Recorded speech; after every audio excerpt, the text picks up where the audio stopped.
good day. Welcome into First Take. Spike Lee is here. We'll talk to him in just a bit. Definitely get into some NBA topics. Meanwhile, of course, Skip Bayless is here and Stephen A. Smith joining us from Philly. I'm Molly Karam. Gentlemen. Oh, you're Molly Karam. That's nice to meet you, Molly. How are you?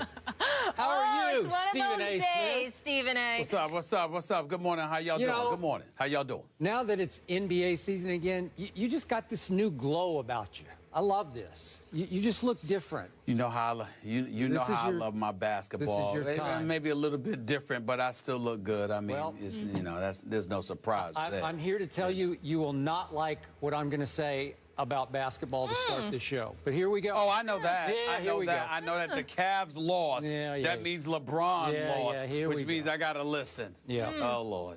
Stephen A., I think someone's a little fired up today, a little sassy to my left. All right, let's do it. Opening night in Chicago, the Bulls beat the Cavs by 2 points. Skip Bayless. Yes. What's your takeaway? Stephen A. Smith, here we go again. Same time next year. I'm about to be branded, probably by you, as yet again a hypercritical hater of LeBron James. But I'm sorry, I have to tell the truth.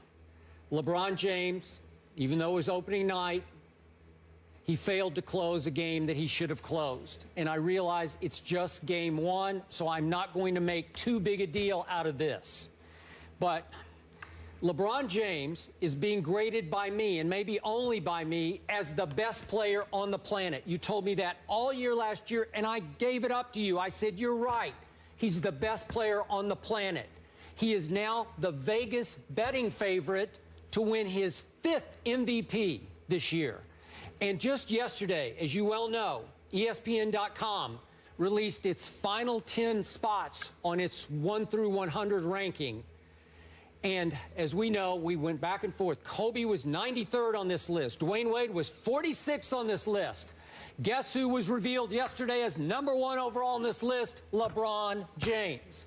So I'm sorry, even though it's game one, I cannot tell a lie. I cannot give this man a pass because he's better than me or anybody else giving him a pass for what happened last night in Chicago. LeBron James came up small in the clutch again. And this was a game that was begging for LeBron James to put it in his back pocket and leave town with. This was a game in the fourth quarter. You've got President Obama sitting courtside. You got a TNT national audience, and you got a Bulls team searching for a new identity. Who are we? Do we play defense anymore? Are we all offense? I don't love this Bulls team, and I don't think it's nearly the threat it used to be to the Cleveland Cavaliers. And meanwhile, you have a Cavaliers team that clearly, as they wait for Kyrie and Shump to get healthy, they need to bank some wins just for home court advantage when it really matters in the postseason. So here we are, fourth quarter. LeBron did score 8 in the fourth quarter. I thought he was very good up to that point. He was very good for the whole game. But down the stretch, who knew? Kevin Love comes up big and makes 2 big threes that get them back in position to close the deal. 10 seconds left.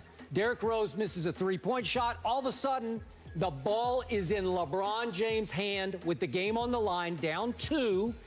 And he drives to his right, and he shies away from Pau Gasol and ultimately tries to shoot a little runner that has no chance and gets easily blocked by Pau. So here we go again. This is LeBron James we're talking about. This man, this is a freight train. This is the moment where he has to power up through Pau Gasol, take the ball up to the basket. He's going to get that call because he's LeBron James, and he's going to have to go to the free throw line to make a couple of free throws to send the game to overtime. Now, obviously, in this game, LeBron had been 0 for 3, missed all 3 of his free throw attempts, so maybe he was a little gun-shy about having to go to the line and make his first free throw of the night and then his second free throw of the night. But still, this is LeBron, but they got a little reprieve. Ball got batted out of bounds by Pau. So 3 seconds left. Mo Williams, his old running mate from the old Cavs days, tries to get him the ball in bounds, and LeBron couldn't lose Jimmy Butler. God bless Jimmy Butler, but I thought LeBron would at least get open somehow to get the ball from a very adept Mo at passing the ball in bounds, and Mo's left with a last-second lob toward the middle of the court that has no chance, goes over everybody, and the game is over. So, again, it's just game one. but the odds-on MVP came up small at a moment that again, as the #1 ranked player on ESPN.com, he should have closed. Your thoughts? Well, my thought is that I'm not going to entirely disagree with you. Obviously, LeBron James acknowledged that he was small driving to the basket, that the man-child that he is, he could have driven to the basket with some degree of more veracity, more fervor. Obviously, he should have been a bit more physical. He went up a little bit weak. There's no question about that. And it was something, even though he was effective, he had 25 points and 10 rebounds. Even though he was obviously effective, I just didn't see the LeBron James that I'm accustomed to seeing. I thought he seemed a bit apathetic at times during, integrals of the, just elements of the game. He just didn't seem to be his regular, competitive, feverish self. He didn't seem to be that guy. He seemed to be a guy that was in cruise control. But let's not overreact. It's 82 games. It's game 1 of the NBA season. Obviously, he had the shots in the back, and he was out in the latter part of preseason. We don't know what his situation is. We know that ultimately we anticipate that he'll get better. But there were even questions as to whether or not he would be ready for game 1 until he declared that he was ready to go for game 1. So clearly at less than 100%, he still dropped 25 and 10. There's no doubt that Pau Gasol, who had already had 5 blocks on the game, that's not the guy that you want to drive to the basket on and go up as weak as LeBron James went up compared to how he's accustomed to going up. But he's LeBron James. It's one game. It's game 1 of the regular season. And we all know he's measured by what happens in May and June as opposed to what happens in October and November. I'm not really worried about it. I think if he had to do it all over again, he'd handle that play a bit differently. I'm not going to get on him for not getting but so open against Jimmy Butler, because if you had David Blatt, if you had somebody other than the 6 feet tall Mo Williams inbounding the ball when LeBron James was in the paint area and just holding up his hand, you would have had somebody that could have lobbed it up to him appropriately and got him the ball. But Mo Williams is relatively short. His vision was being impeded because Hoiberg guarded the inbounds passer, and as a result, what ended up happening. But in the end, what it comes down to is that 1 of 82 games, LeBron James was good, but he wasn't the great LeBron James that we're accustomed to seeing. The Bulls, obviously highly motivated, new regime, new era.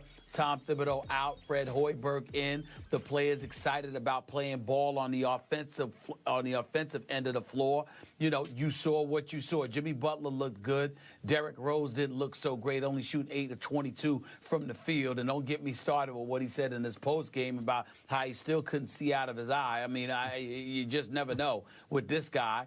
And so when you look at it from that perspective, the Bulls were going to be hyped for this game.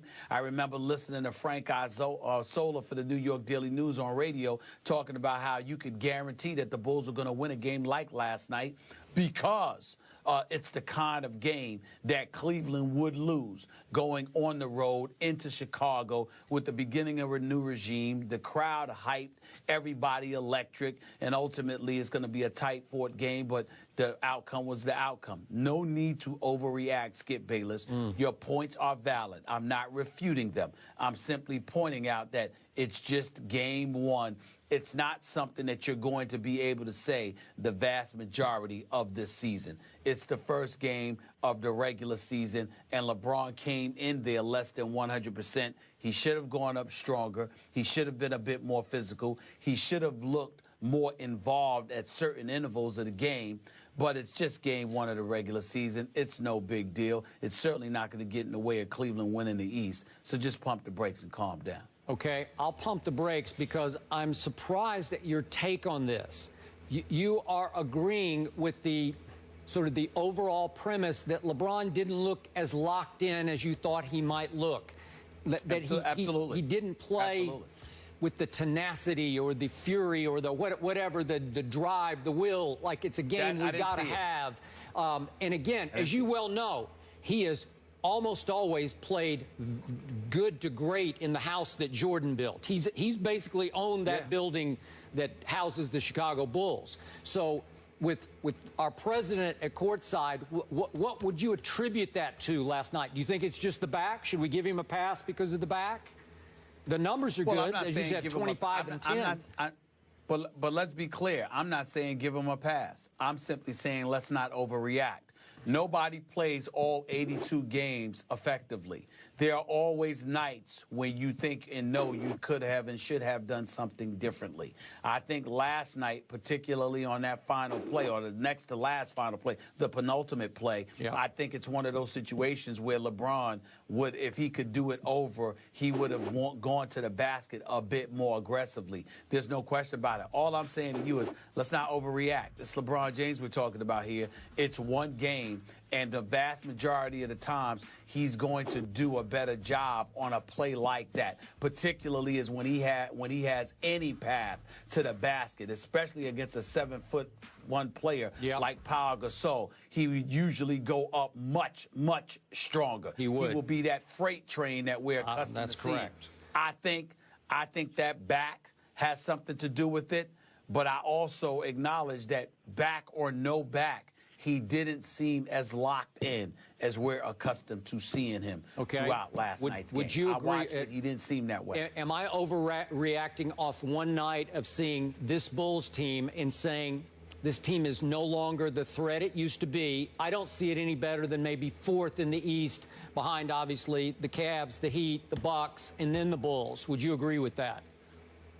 Well, I agree with that before a game was played. I think losing that edge with Tom Thibodeau defensively, Joakim Noah not being in the greatest of health, meaning not being 100%, I think when you look at it from that perspective, and Derrick Rose just being a perpetual question mark, I don't think there's any question that they're not the team that they used to be. I think the top 4 teams in the Eastern Conference are Cleveland, Miami, Washington, and Milwaukee. All right. And what was your take from Derrick Rose last night? Because I saw a guy who looked a little better than I thought he would. He did take 22 shots, made 8 of them, got in the lane. Most of his 15 of the 22 were shot in the lane, so he was taking the ball to the basket. I'm just not seeing that guy, that MVP I used to see. Well, I didn't see that guy from the second he opened his mouth with all of these quotes. You know, when you open your mouth with quotes about how you're worried about being healthy for your kids, you know, 10 years from now. And you're talking about that's an excuse to bring up your contract. When you're sitting there and you're talking about your eye and you got double vision, but you're going to try to play and all of this other stuff. I mean, if I recall, there was a play last night where it looked like he might have tweaked his ankle a little bit, and you hear the announcer say, oh, my goodness, oh, Lord. You know, because that's the state of affairs that exist in Chicago. If Derrick Rose has a cold, you're wondering how long he's going to be out. That's how bad it is. And so because of that reality, I don't think the Chicago Bulls are what they used to be, because their edge used to be they were going to put that you were going to be in a dogfight every single night. They were going to come at you. They were going to be relentless like a pack of wild dogs or what have you. They were going to come at you, and you were going to have to figure out a way to offset that. That is not what you look at right now when you see the Chicago Bulls. You see a very talented Jimmy Butler. You see a Derrick Rose who's gifted and can play and can still hurt you. Pau Gasol could do some things. Mirotic is not bad, but overall, they're just a good team. There's nothing great about them.